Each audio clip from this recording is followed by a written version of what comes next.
જય કિસાન. તો ખેડૂત મિત્રો, આજે આપણે વાત કરશું આપણો અગત્યનો પાક કપાસ. કપાસ માથે જે ષડયંત્રો ચાલે છે તે કદાચ તમામ ખેડૂતોને ખ્યાલ ન હોય, કારણ કે સારામાં સારી આવક આપતો ખેડૂતનો પાક હતો કપાસ.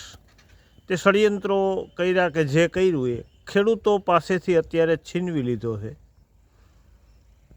અને બીટી કપાસ, હવે બીટી કપાસની કંપનીની વાત કરીએ તો જે રજિસ્ટ્રેશન થાય છે તે કંપની લખાવે છે કે આમાં ગીંડવાની ઈયળ નહીં આવે, ત્યારબાદ એને રજિસ્ટ્રેશનમાં આ શરત હોય છે.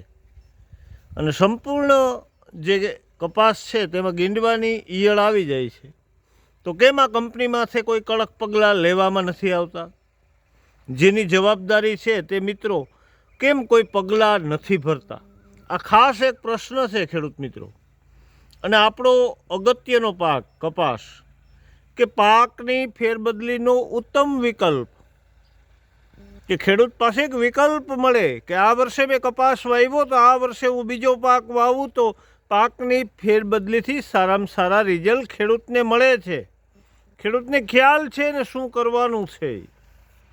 પણ ક્યાંક ને ક્યાંક એવા ષડયંત્રો ચાલે છે કે ખેડૂતને રોગ આવે તો પેસ્ટિસાઇડનો ઉપયોગ કરે, અને રોગ પ્રતિકારક જે બિયારણ છે તેને આ લોકો રોકે છે. જો વિદેશી સંશોધન ત્યાં પૂગી ગયા હોય કે એમના કપાસમાં કોઈ રોગ ન આવે તો એ રોગને એ જે બિયારણ છે ને એ લોકો આ ભારતને આપવા માગે છે. તો કેમ આપણે એ બિયારણને સ્વીકારતા નથી? અને ક્યાંક ને ક્યાંક અંધભક્તો એવા મેસેજ નાખે છે, ખેડૂતને એવું મગજમાં બેસાડવામાં આવે છે કે આ જે બિયારણ છે એનાથી નુકસાન થાય. નુકસાન ન થાય, મારા ખેડૂતને પાકની ફેરબદલી થાય. અને જે હજારો લીટર મોઢે જે પેસ્ટિસાઇડ છટાય તે પેસ્ટિસાઇડ બંધ થઈ જાય તો મનુષ્ય જીવનને પણ એક ઝેરમુક્ત કપાસ મળે, જમીન બચી જાય, એ ખેડૂતના પૈસા બચી જાય.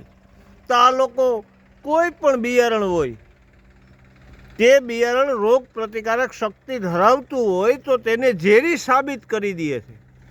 પણ હકીકતમાં તો જો ખેડૂત વાવશે અને રોગ વાવશે તો આંધળી જે દવા છટાય છે તેનાથી શું રોગ નથી આવતો? આ એક પ્રશ્ન તમને તમારી અંદર પૂછો કે રોગ પ્રતિકારક કોઈ પણ જે બિયારણ આવે તેને આ લોકો કેમ અફવા ફેલાવે છે? એની ઉપરી જે આપણે ડોઝ મારીએ છીએ એનાથી જે રોગ આવે છે એનાથી આ લોકોને કાંઈ લેવા દેવા નથી. તો ખેડૂત મિત્રો, ક્યાંક ને ક્યાંક એકતા બનાવી અને આપણે જો ખેતી અને ખેડૂતનું નહીં વિચારી તો આવતો સમય ઘણો બધો અઘરો થઈ જાય એવી એક શક્યતા દેખાઈ રહી છે. તો સૌ સાથે મળી અને આ કાર્યને લઈ નહીં લઈને તો અઘરું છે. જય